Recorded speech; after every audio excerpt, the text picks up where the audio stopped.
अनाया, एक बात कान खोल के सुन लो। अगर तुम्हारी जानिब से मुझे कोई शिकायत मिली तो अच्छा नहीं होगा। जी बाबा, आपको कोई शिकायत का मौका नहीं दूंगी। जाओ अपने कमरे में। जी।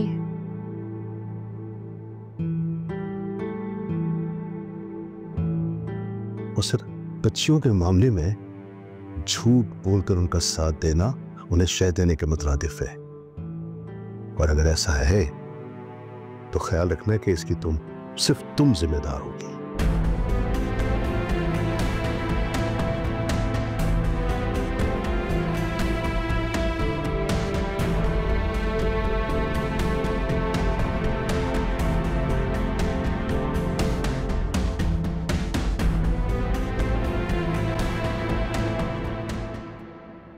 रोहान बेटे, तुमने तो डरा ही दिया था। बाबा क्यों परेशान हो रहे हैं? बिल्कुल ठीक आपके सामने बैठा। तुम्हें मना किया था ना मैंने। पता है अबू, प्लीज आप सबको समझा दें, कोई रोहान को कुछ नहीं कहेगा। जो होना था वो हो चुका है। सब में रोहान की क्या गलती है?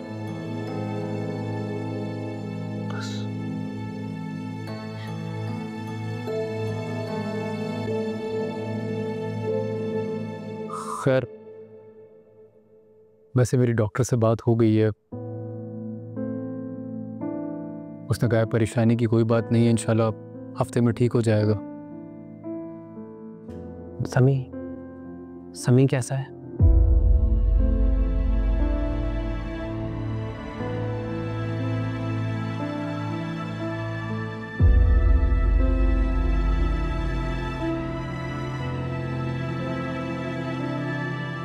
क्या हुआ? आप लोग जवाब क्यों नहीं दे रहे? कैसे हो? ठीक नहीं हूँ भाई। क्यों, क्या हुआ भाई? आप डॉक्टर से बात की थी, क्या जवाब दिया उसने? भाई सुबह से पाँव में बहुत खारिश हो रही है, कर देंगे? सारे बदले बाद में ले लेना, अभी रुक जाओ। अब लोगों को पता है मैं हमेशा ऐसी मजाक करता हूँ। अब अगर ये मजाक नहीं करता तो मुझे कैसे पता लगता आप लोग मुझसे कितना प्यार करते हैं। अच्छा, अब आज के बाद इस तरह का कोई मजाक नहीं होगा, कान खोलकर सुन लो ये। ओके भाई, नो प्रैक्टिकल जोक्स, पक्का। तायाबू, आप सुबह से हॉस्पिटल में ही हैं, आप आशे के साथ घर चले जाएं, मैं और असर रुक जाते हैं रोहान के पास। आयजा, तुम ऐसा करो, तुम भी इन लोगों के साथ चली जाओ, मैं रुक जाऊंगा यहाँ रोहान के पास। भाई मैं रुक जाता हूँ, आप रुक जाएं। वैसे ही भाभी कहाँ अकेली रहेंगी, आप जाएं, मैं स्टे कर लूँगा। चलो ठीक है। ठीक है बेटा, हम चलते हैं। अपना ख्याल रखना, मौत एक आध दिन में इंशाल्लाह घर आ जाओगे तुम।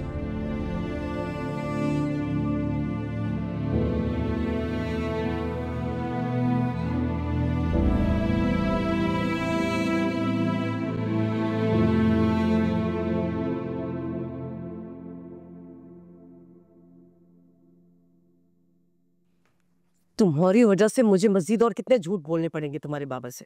कुछ ख्याल है तुम्हें कि नहीं? लेकिन मैंने तो नहीं कहा था आपसे झूठ बोलने का। वैसे ढिठाई की बिना हाथ होती है नाया। क्या हो गया अम्मी? हो गया ना मसला हल? क्यों परेशान हो रही हो? मुझे क्यों टेंशन दे रही है? वैसे भी आप इन्हें फोन का पासवर्ड चेंज कर दिया। ये बताओ कि तुमने उस लड़के को तस्वीरें भेजी थी या नहीं? हाँ, मैंने जो पूछा है उसका जवाब दो मुझे।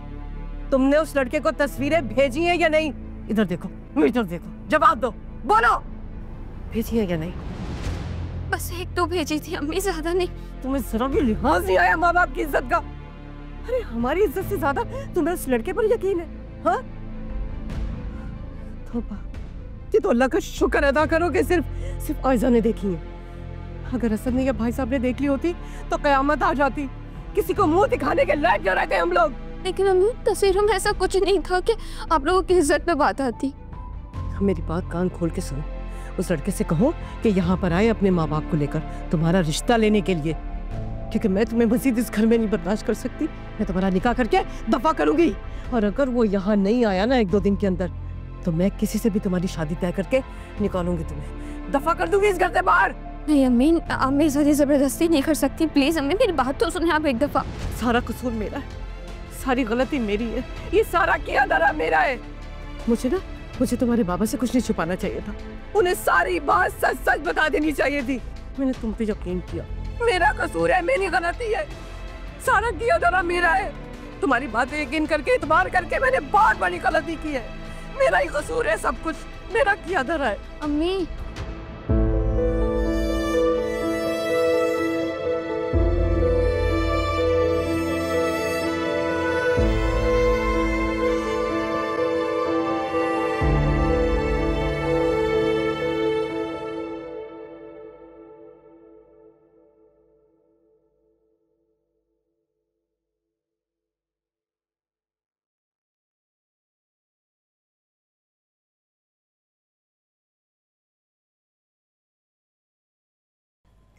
की लीजिए।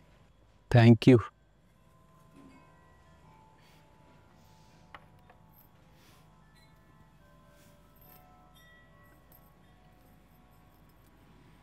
Thank you.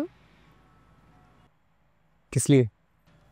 मुझे पूरा यकीन था कि आप मेरी बात ज़रूर सुनेंगे। रूहान के सामने मेरा मान रखने का शुक्रिया।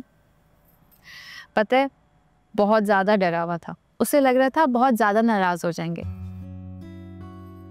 और तुम्हारे यकीन ने उसे इस खौफ से निकाल दिया।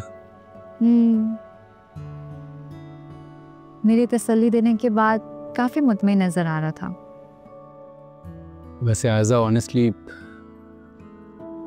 इन रिश्तों को मजबूत करने में तुमने जितना साथ निभाया ना, कोई और नहीं निभा पाता। मेरी तो हमेशा यही कोशिश रहेगी कि रिश्ते जुड़े रहें। तो फिर एहसानमंद तो मुझे तुम्हारा होना चाहिए। एहसानमंद मियाँ बीवी में मोहब्बत होना ज़रूरी है। एहसान तो कर्ज होता है, उतारना पड़ता है। शौहर पर मोहब्बत फ़र्ज़ है, कर्ज नहीं। और इस मोहब्बत पर सिर्फ बीवी का हक होता है। तुम्हारे सारे हक मुझ पर फ़र्ज़ हैं आयज़ा। जिंदगी के हर अंधेरे में तुम मुझे अपने साथ पाओगी। वादा? वादा।